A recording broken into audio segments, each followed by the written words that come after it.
Hello dear student, how are you. आज से हम लोग क्लास 12 का अकाउंटेंसी का भी क्लासेस स्टार्ट करने वाले हैं और क्लास 12 अकाउंटेंसी का आप लोगों का वीडियो पर डे रात को 7 बजे वीडियो आप लोगों का अपलोड हो जाएगा। लाइव हम अभी फिलहाल कुछ दिन नहीं लेंगे, कुछ दिन बाद से हम आप लोगों के लिए लाइव लेकर के आएंगे। और हम लोग क्लास 12 अकाउंटेंसी में जो भी चैप्टर पढ़ चुके हैं पहले, उसके बाद जो भी चैप्टर हम लोगों का बच गया है, उनमें से हम लोग सबसे पहले उन चैप्टर्स को कवर करेंगे जो आपके एग्जाम के पॉइंट ऑफ व्यू से बहुत ज्यादा इंपॉर्टेंट है, जहां से आपको एग्जाम में सबसे ज्यादा क्वेश्चन पूछा जाता है और जो आप लोगों को ज्यादा मार्क्स का भी हो और साथ ही साथ जिसको पढ़ने में इजी भी लगे या जिसका सिलेबस जो है वो छोटा हो, ताकि जल्दी जल्दी पढ़ करके हम लोग उन चैप्टर्स को पहले कंप्लीट कर ले जो हम लोगों को एग्जाम में सबसे ज्यादा पूछा जाएगा।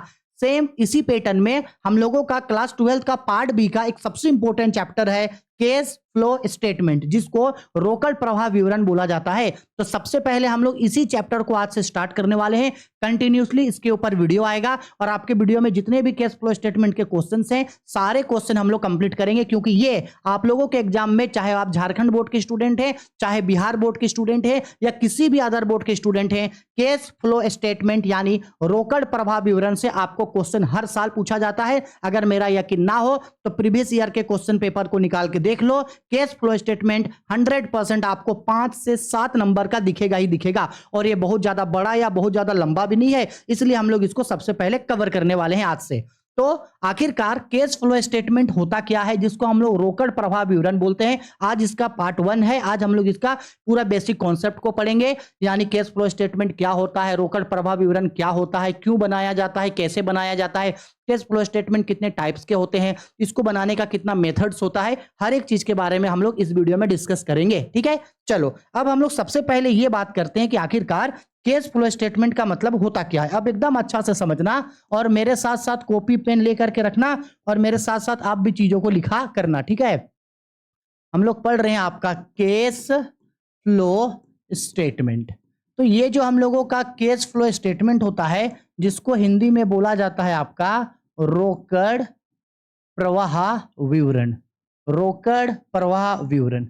अब ये केस फ्लो स्टेटमेंट होता क्या है, अब ये केस फ्लो स्टेटमेंट होता क्या, एकदम अच्छा से समझना। जैसे नाम से समझ में आ रहा है, केस के फ्लो को बताने वाला स्टेटमेंट, यानी रोकड़ के प्रवाह को बताने वाला स्टेटमेंट। यानी बेसिकली स्टेटमेंट मतलब इस तरीके से समझ लो, एक कागज का टुकड़ा। स्टेटमेंट मतलब क्या समझ लो, स्टेटमेंट मतलब समझ लो इस तरीके का आपका कोई कागज का टुकड़ा है आपका। ये बताएगा कि आखिरकार किसी भी कंपनी में कहां कहां से केस आया है। किसी भी कंपनी में, सपोज कर लो ये एक कंपनी है, इस कंपनी में कहां कहां से केस आया, कहां कहां से क्या आया, केस। केस का मतलब होता है रोकड़, रोकड़ का मतलब होता है सर जी पैसा, रोकड़ का मतलब पैसा। यानी एक कंपनी में कहां कहां से पैसा आ रहा है और कंपनी इन पैसे को कहां कहां पे खर्च कर रहा है। कंपनी में कहां कहां से पैसा आ रहा है और कंपनी का पैसा कहां कहां पे खर्च हो रहा है, इसके बारे में जो स्टेटमेंट बताएगा वही स्टेटमेंट होगा केस फ्लो स्टेटमेंट। केस के फ्लो को बताने वाला स्टेटमेंट केस फ्लो स्टेटमेंट होता है। रोकड़ के प्रवाह को बताने वाला विवरण रोकड़ प्रवाह विवरण होता है।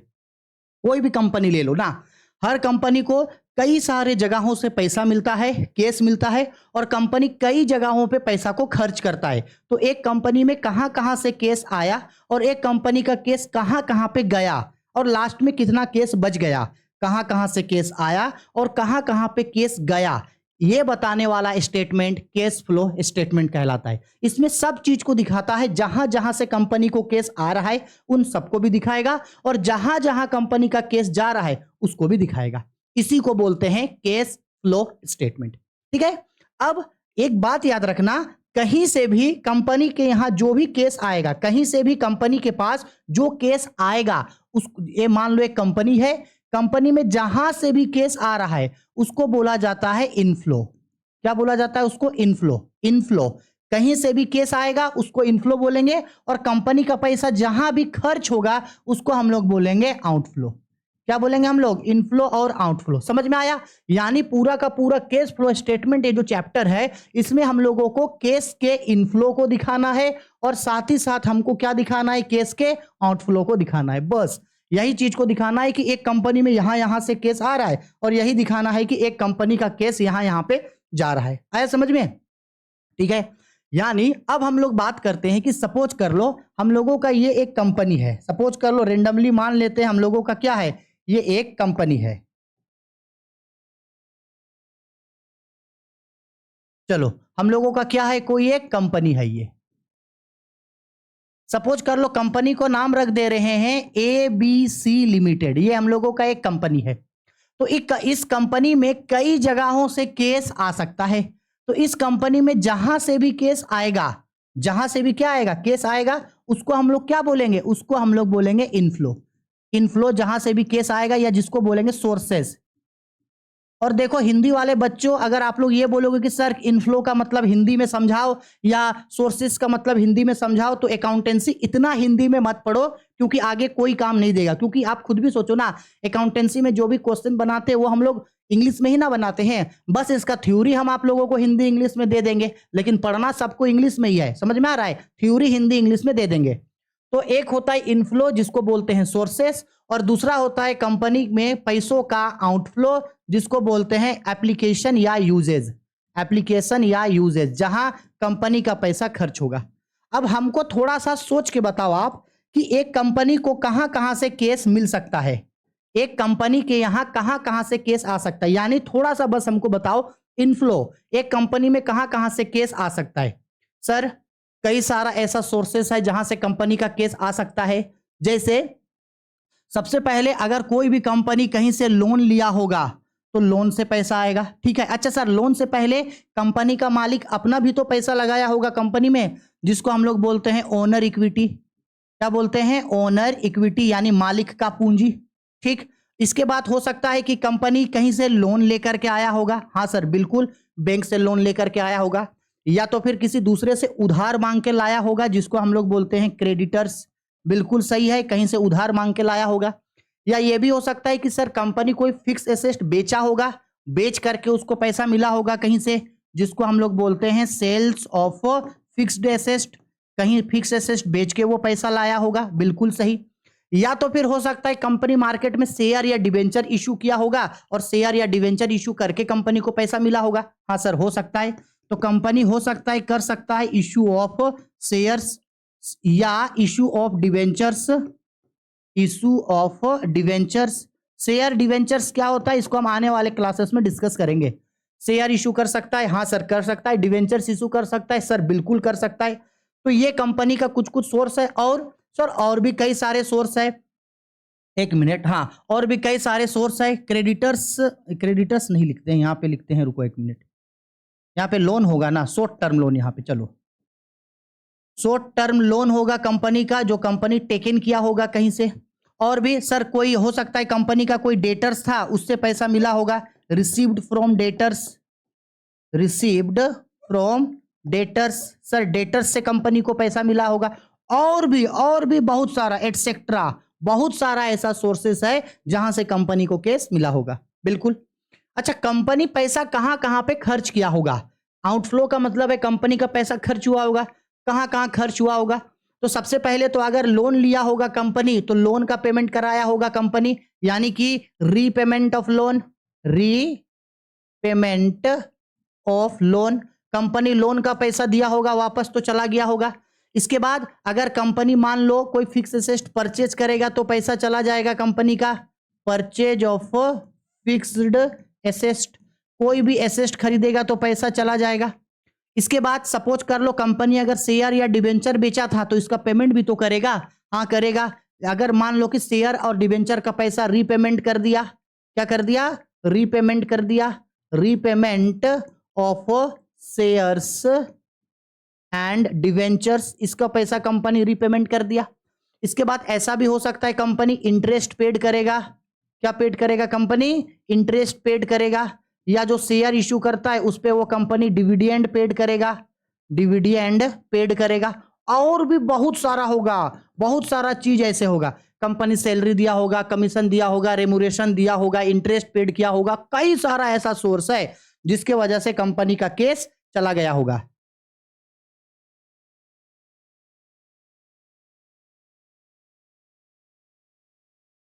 कंपनी का केस क्या हो गया, चला गया होगा। तो ऐसा बहुत सारा सोर्सेस है जहां से कंपनी को केस आता है। और ऐसा बहुत सारा सोर्सेस है जहां से कंपनी का केस जाएगा।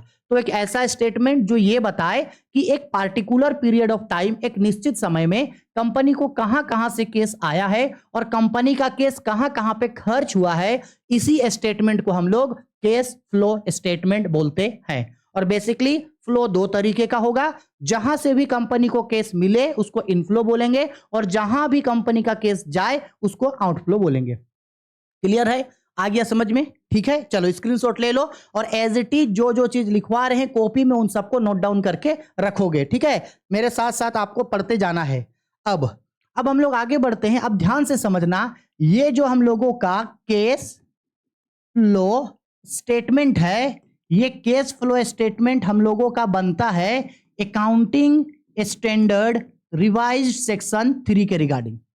इंडिया में जब कंपनी एक्ट यानी भारतीय कंपनी अधिनियम 2013 बना, इंडियन कंपनीज एक्ट 2013, उससे पहले कैश फ्लो स्टेटमेंट को अलग तरीके से बनाया जाता था।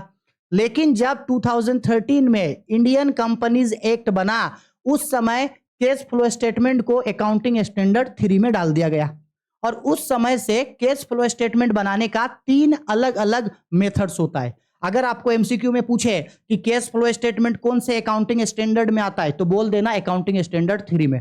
ये कब बना? तो 2013 में जो कंपनी एक्ट बना इसमें उसको शामिल किया गया। ठीक, अब ध्यान से समझना, इस समय में कैश फ्लो स्टेटमेंट जो बनता है उसको बनाने का 3 मेथड होता है।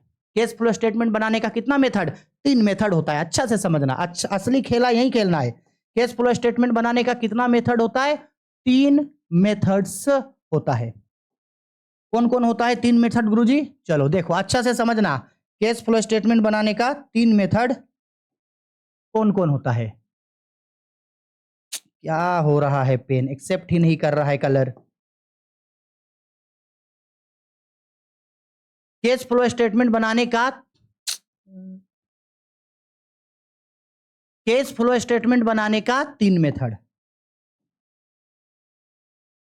सबसे पहला हम लोगों का होता है मेथड बोल दो या तो फिर इसको बोलते हैं एक्टिविटीज। मेथड बोल दो या क्या बोल दो? एक्टिविटीज। कैश फ्लो स्टेटमेंट बनाने का हम लोगों का 3 मेथड होता है, 3 एक्टिविटीज हम लोगों का होता है। देखो कौन कौन। सबसे पहला हम लोगों का होता है ऑपरेटिंग एक्टिविटीज। सबसे पहला कौन सा एक्टिविटी होता है? Operating activities. Cash flow statement बनाने का 3 मेथड या समझ लो 3 एक्टिविटी। एक ऑपरेटिंग एक्टिविटी, दूसरा होता है हम लोगों का इन्वेस्टिंग एक्टिविटीज, ऑपरेटिंग एक्टिविटीज, दूसरा होता है इन्वेस्टिंग एक्टिविटीज और तीसरा होता है हम लोगों का financing activities. Financing activities. Cash flow statement बनाने का कितना मेथड या कितना एक्टिविटी? 3 एक्टिविटी। कौन कौन? ऑपरेटिंग एक्टिविटी, इन्वेस्टिंग एक्टिविटी और दूसरा फाइनेंसिंग एक्टिविटी। ये जो हम लोगों का ऑपरेटिंग एक्टिविटी है, इसमें हम लोगों का 2 तरीका से बनता है। एक होता है हम लोगों का डायरेक्ट मेथड। ऑपरेटिंग एक्टिविटी का कौन सा मेथड? Direct method. और दूसरा होता है इनडायरेक्ट मेथड। दूसरा कौन सा मेथड होता है? Indirect method. ठीक है, पहले ये समझ लो क्या बोले हम ये बोल रहे हैं कैश फ्लो स्टेटमेंट बनाने का कितना एक्टिविटी या मेथड? 3 मेथड। पहला ऑपरेटिंग एक्टिविटी, दूसरा इन्वेस्टिंग एक्टिविटी और तीसरा होता है हम लोगों का फाइनेंसिंग एक्टिविटी। ऑपरेटिंग एक्टिविटी बनाने का 2 तरीका या 2 मेथड, एक होता है डायरेक्ट मेथड और एक होता है इनडायरेक्ट मेथड। मोस्ट प्रोबेबल जो क्वेश्चन होगा उसमें हम लोगों को इनडायरेक्ट मेथड से ही क्वेश्चन पूछा जाता है। मोस्ट प्रोबेबल किससे क्वेश्चन पूछेगा? इनडायरेक्ट मेथड से हम लोगों को मोस्ट प्रोबेबल क्वेश्चन पूछेगा। ठीक है, अच्छा से इसका स्क्रीनशॉट लो और इसको अच्छा से लिखो। लिख लिया अच्छा से? ठीक है, चलो अब हम आप लोगों को बताते हैं कि ये जो हम लोगों का ऑपरेटिंग एक्टिविटी है, ऑपरेटिंग एक्टिविटी में किन चीजों को दिखाया जाता है, इन्वेस्टिंग एक्टिविटी में किन चीजों को दिखाया जाता है और फाइनेंसिंग एक्टिविटी में किन चीजों को दिखाया जाता है। एकदम अच्छा से समझना, ये समझ गए तो इस चैप्टर में आप सब समझ जाओगे। सबसे पहले बात करते हैं हम लोग ऑपरेटिंग एक्टिविटी में। देखो ऑपरेटिंग एक्टिविटी में डायरेक्ट या इनडायरेक्ट नहीं बोल रहे हैं, बस हम बोल रहे हैं कि ये जो हम लोगों का ऑपरेटिंग एक्टिविटीज जो है, उस ऑपरेटिंग एक्टिविटीज में किन चीजों को दिखाते हैं। तो याद रखना ऑपरेटिंग एक्टिविटीज में हम लोग दिखाते हैं, ध्यान से समझना, हाँ, it it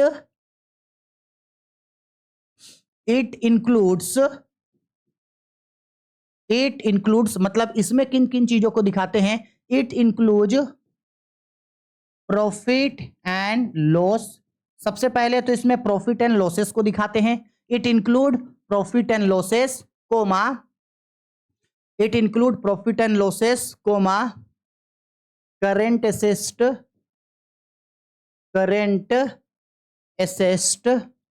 coma current liabilities, current asset comma current liabilities. It includes profit and loss, current asset, current liability comma provision for taxes, यानी कि वो जो टैक्स वगैरह होता है, comma non operating expenses and losses, non operating expenses and losses, non operating expenses and non operating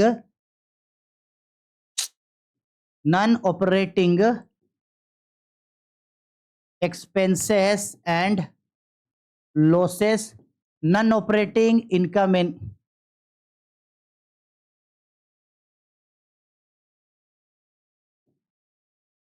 non-operating income and gain, non-operating income and gains. It include profit and loss, current assets, current liability, provision for taxation, non-operating expenses and losses, non-operating income and gain, etc. और भी कुछ कुछ चीज आएगा। यानी याद रखना operating activity में हम लोग किन किन चीजों को दिखाएंगे। कोई भी प्रॉफिट एंड लॉस हो, कोई भी करंट एसेट हो, कोई भी करंट लाइबिलिटी, कोई भी प्रोविजन फॉर टैक्सेशन, कोई भी non operating expenses and losses, और कोई भी non operating income and gain, इन सब को हम लोग ऑपरेटिंग एक्टिविटी में दिखाएंगे। अगर इन सब से या तो कंपनी को कैश इनफ्लो हुआ है या इन सब में कंपनी का कैश आउटफ्लो हुआ है, मतलब इन सब से या तो कंपनी को कैश मिला है या इन सब में कंपनी पैसा खर्च किया है, पैसा लगाया है, तो इन सारे चीजों को हम लोग ऑपरेटिंग एक्टिविटी में दिखाएंगे। बस याद रखना ये जो हम लोगों का करंट एसेट और करंट लाइबिलिटी है, इसमें बस याद रखना कि ऑपरेटिंग एक्टिविटी में कौन सा करंट एसेट और करंट लाइबिलिटी को नहीं दिखाते हैं, नॉट इंक्लूडिंग। तो याद रखना किसको किसको शामिल हम लोग नहीं करते हैं इसमें। तो याद रखना केस को नहीं दिखाते हैं, केस भी तो करंट एसेट होता है ना, लेकिन केस को हम लोग ऑपरेटिंग एक्टिविटी में नहीं दिखाएंगे। केस को नहीं दिखाएंगे, केस इन हैंड को नहीं दिखाएंगे, कैश इन हैंड को नहीं दिखाएंगे, इसके बाद बैंक बैलेंस को नहीं दिखाएंगे, इसके बाद कैश एट बैंक को नहीं दिखाएंगे, कैश एट बैंक को नहीं दिखाएंगे, cash and cash equivalent, cash and cash equivalent को नहीं दिखाएंगे, कैश एंड कैश इक्विवेलेंट, और मार्केटेबल सिक्योरिटीज,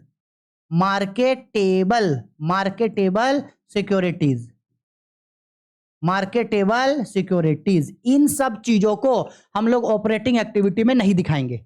सर क्यों नहीं दिखाएंगे, इसको हम आने वाले क्लासेस में डिस्कस करेंगे। जब हम लोग तीनों एक्टिविटी बना लेते हैं, operating activity, investing activity, financing activity, तीनों एक्टिविटी बनाने के बाद सबसे एंड में इन सभी का काम हम लोग करते हैं। याद रखना ये सारा चीज देखो, cash, cash in hand, bank, cash at bank, cash and cash equivalent और marketable security. Cash and cash equivalent मतलब होता है कैश और कैश से मिलता जुलता कोई भी चीज, और मार्केटेबल सिक्योरिटी ये सब होता तो करंट एसेट है, लेकिन इन सबको ऑपरेटिंग एक्टिविटी में हम लोग नहीं दिखाएंगे। आया समझ में? उसी तरीके से थोड़ा सा याद रखना करंट लाइबिलिटी का भी, कि सर करंट लाइबिलिटी में हम लोग किसको नहीं दिखाएंगे, तो करंट लाइबिलिटी में आप लोग मत दिखाना बैंक ओवरड्राफ्ट को, मत दिखाना करंट लाइबिलिटी में किसको, बैंक ओवरड्राफ्ट को आप लोग मत दिखाना ऑपरेटिंग एक्टिविटी में, क्योंकि बैंक ओवरड्राफ्ट करंट लाइबिलिटी होता है, ठीक है, लेकिन करंट लाइबिलिटी में बैंक ओवरड्राफ्ट को हम लोग नहीं दिखाएंगे। इन सब का काम तीनों एक्टिविटीज बनने के बाद करेंगे, ठीक। अच्छा सर अगर ऐसा है तो फिर करंट एसेट में किसको किसको ऑपरेटिंग में दिखाएंगे और करंट लाइबिलिटी में किनको किनको दिखाएंगे, तो हम थोड़ा करंट एसेट और करंट लाइबिलिटी का हम आप लोगों को कुछ कुछ एग्जांपल्स लिखवा दे रहे हैं, उसको भी लिख लो। सबसे पहला करंट एसेट, सबसे पहला करंट एसेट, तो ये जो भी मेरा करंट एसेट होगा, करंट एसेट में क्या क्या चीज जाएगा, देखो करंट एसेट में हम लोगों का जाएगा स्टॉक, स्टॉक जाएगा, ठीक है, जिसको हम लोग इन्वेंट्री भी बोलते हैं। स्टॉक जाएगा, इन्वेंट्रीज, इन्वेंट्रीज जाएगा, स्टॉक हो गया, inventories. Bills receivable, bills receivable, जिसको कई बार शॉर्टकट में हम लोग बीआर लिखते हैं, बिल्स रिसेबल जाएगा। इसके बाद आपका डेटर्स जाएगा, डेटर्स हो गया। ट्रेड रिसेबल्स जाएगा, ट्रेड रिसेबल्स हो गया। स्टॉक हो गया, इन्वेंट्री, बिल्स रिसेबल हो गया, डेटर्स हो गया, ट्रेड रिसेबल हो गया। प्रीपेड एक्सपेंसेस जाएगा, प्रीपेड एक्सपेंसेस जाएगा। Paid in advance, paid in advance ये जाएगा। Paid in stock, debtor, bill receivable, debtors हो गया, ट्रेड रिसेबल हो गया, prepaid expenses, paid in advance. एकड़ इनकम, एकड़ income, loan and advance, loan and advance, loan and advance हो गया, एटसेट्रा। और भी इसके बाद हाँ एक चीज और लिखते, short term investment, short term investment, short term investment. ये चीज मेरा मोटा मोटी करंट एसेट्स में जाएगा। Stock, debtor, bill receivable, stock, inventory, bills receivable, debtors, trade receivable, prepaid expenses, paid in advance, एकड़ इनकम, लोन इन एडवांस और short term investment. ये सब मेरा किस में जाएगा? करंट एसेट्स में जाएगा। ठीक, सिमिलर कुछ कुछ करंट लाइबिलिटी का भी नाम लिखवा दे रहे हैं, आप लोग याद कर लेना, जो क्वेश्चन में आपको दिखेगा करंट लाइबिलिटीज। ये जो हम लोगों का करंट लाइबिलिटीज होगा, और ये सब जितना ज्यादा याद रखोगे ऑपरेटिंग एक्टिविटी उतना जल्दी बनेगा। अब अगर आपको यादें ना रहे कि करंट एसेट, करंट लाइबिलिटी क्या होता है, तब तो इसको समझने में और समय चला जाएगा। इसलिए इन सब चीजों को याद कर लेना नेक्स्ट क्लास से पहले। करंट लाइबिलिटी में क्या क्या जाएगा? करंट लाइबिलिटी में जाएगा क्रेडिटर्स, क्रेडिटर्स करंट लाइबिलिटी होता है। Bills payable, bills payable current liability होता है। ठीक है, क्रेडिटर्स हो गया, bills payable, trade payable, trade payable, outstanding expenses, outstanding expenses, receive in advance, receive in advance और short term loans, short term loans. Creditor हो गया, बिल्स पेबल हो गया, ट्रेड पेबल हो गया, आउटस्टैंडिंग एक्सपेंसेस हो गया, रिसीव इन एडवांस हो गया, शॉर्ट टर्म लोन। और हम एक चीज इसमें बोल दे रहे हैं, हाँ, प्रोविजन फॉर बैड डेब्ट्स को भी आप करंट लाइबिलिटी मान के ही बनाना। Provision, provision, provision for bad debts. ठीक है, बस इतना। अब इतना ही चीज आप करंट लाइबिलिटी में याद रखना। क्रेडिटर्स हो गया, बिल्स पेबल हो गया, ट्रेड पेबल हो गया, outstanding expenses, received in advance, short term loans हो गया और प्रोविजन फॉर बैड डेब्ट्स। ये सब मेरा कुछ कुछ करंट लाइबिलिटी होता है। अच्छा से स्क्रीनशॉट लो और अच्छा से इसको नोट डाउन करके रख लेना। समझ में आया? तो बेसिकली हम क्या सीखे हम लोग अब तक, कि ये जो हम लोगों का ऑपरेटिंग एक्टिविटी होता है, ऑपरेटिंग एक्टिविटी में किसको दिखाते हैं? ऑपरेटिंग एक्टिविटी में profit and loss, current assets, current liability, provision for taxation, non operating expenses and losses, non operating income and gain. अब आपके मन में सवाल आएगा कि non operating expenses and losses और non operating income and gain क्या होता है? तो हम लोग कल के क्लास में जब हम लोग ऑपरेटिंग एक्टिविटी आपको बताएंगे, तब हम आपको इन सबको समझाएंगे। इसके बाद याद रखना, करंट एसेट्स और करंट लाइबिलिटी में किसको इंक्लूड नहीं किया जाता है? तो याद रखना, इन सब चीजों को इंक्लूड हम लोग नहीं करते हैं। ऑपरेटिंग किसी भी कैश फ्लो स्टेटमेंट बनाते समय इसको हम लोग इंक्लूड नहीं करते हैं। ठीक है, करंट एसेट्स में किसको किसको? Cash, cash in hand, bank, cash at bank, cash in cash equivalent और मार्केटेबल सिक्योरिटीज, मार्केटेबल सिक्योरिटीज और बैंक ओवरड्राफ्ट। ठीक है, और कुछ कुछ एग्जांपल हम आपको लिखा दिए कि करंट एसेट्स में आप कुछ कुछ नाम याद रख लेना। करंट एसेट्स में कुछ कुछ नाम याद रख लेना, क्या क्या? Stock, inventories, bills receivable, debtor, trade receivable, prepaid expenses, paid in advance, एकड़ इनकम, लोन इन एडवांस और शॉर्ट टर्म इन्वेस्टमेंट। इसके बाद करंट लाइबिलिटी में हम लोगों का creditor, bills payable, trade payable, outstanding expenses, received in advance, short term loans और provision for bad debts. आया समझ में? इतना चीज हम लोग का ऑपरेटिंग एक्टिविटी में जाता है। अब हम लोग बात करते हैं इन्वेस्टिंग एक्टिविटी में आखिरकार हम लोगों का क्या जाएगा। किस एक्टिविटी में? इन्वेस्टिंग एक्टिविटी में हम लोगों का क्या जाएगा? Investing activity, investing activities simple है। इन्वेस्टिंग एक्टिविटीज, इन्वेस्टिंग एक्टिविटीज में हम लोगों का बेसिकली जाएगा purchase and sale of fix asset, purchase and sales of fixed asset. कोई भी फिक्स एसेट को परचेज करेंगे या सेल करेंगे तो उसको हम लोग इन्वेस्टिंग एक्टिविटी में दिखाएंगे, purchase and sale of fix asset. इसके बाद इंटरेस्ट रिसीव्ड,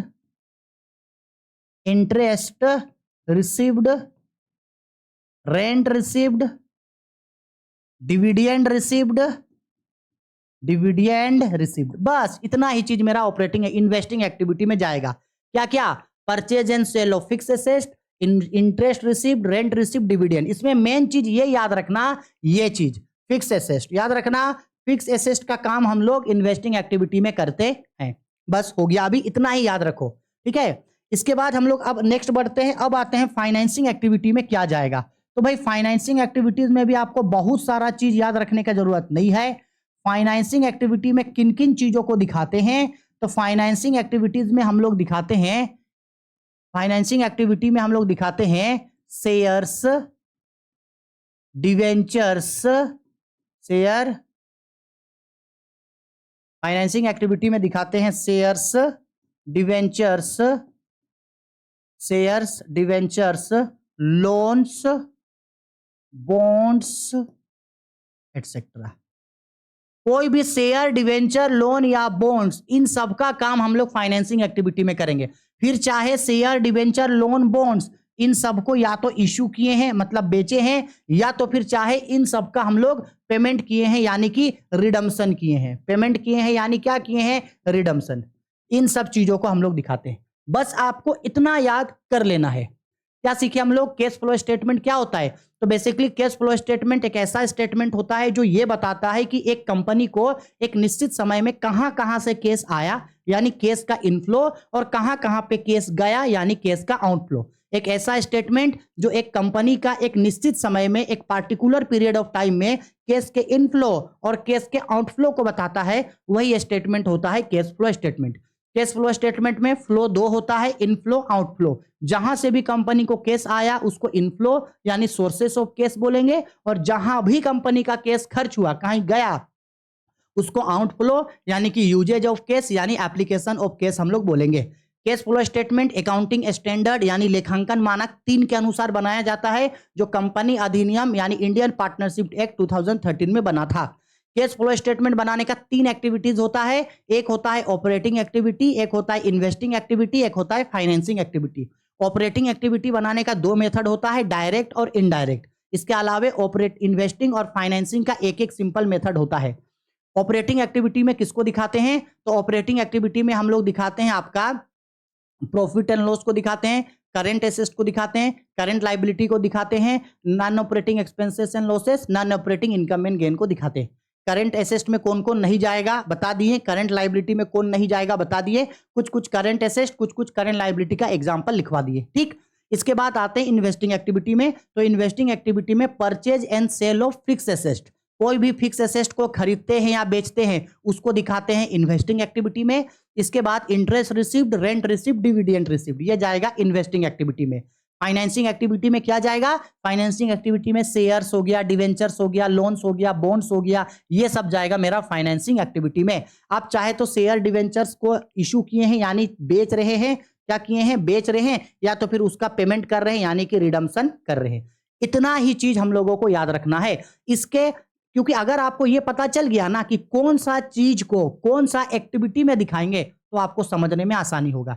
और अगर आपको यही चीज समझ में नहीं आएगा कि भाई इसको कौन सा एक्टिविटी में दिखाएंगे, तब आपको हार्ड लगेगा। ये चैप्टर हार्ड नहीं है, इस चैप्टर को आपको कॉन्सेप्ट से पढ़ना है। अगर आपको नीचे से ही आपका कॉन्सेप्ट मजबूत रहेगा तो इस चैप्टर में हार्ड कुछ नहीं है, बहुत इजी चैप्टर है ये। ना तो इसमें आपको लेजर बनाना है, ना जर्नल बनाना है, ना जर्नल एंट्री, कुछ नहीं करना है। एक नॉर्मल फॉर्मेट खींच के बस दिखा देना है, जहां जहां से पैसा आएगा उसको प्लस करना, जहां जहां पैसा जाएगा उसको घटा देना, आंसर निकल के आ जाएगा। ठीक, इसके नेक्स्ट वीडियो में एक एक करके, सबसे पहले कल हम आप लोगों को ऑपरेटिंग एक्टिविटी सिखाएंगे। इन सारे चीजों को नोट डाउन कर लो और सबको याद जरूर रखना। ठीक, कल हम ऑपरेटिंग एक्टिविटी का प्रॉपर आप लोगों को फॉर्मेट बताएंगे, ऑपरेटिंग एक्टिविटी क्या होता है, ऑपरेटिंग एक्टिविटी कैसे बनता है, ऑपरेटिंग एक्टिविटी का फॉर्मेट। कल ऑपरेटिंग एक्टिविटी का फॉर्मेट बता देंगे, 2 दिन में ऑपरेटिंग एक्टिविटी का सारा क्वेश्चन कर लेंगे, खत्म ऑपरेटिंग।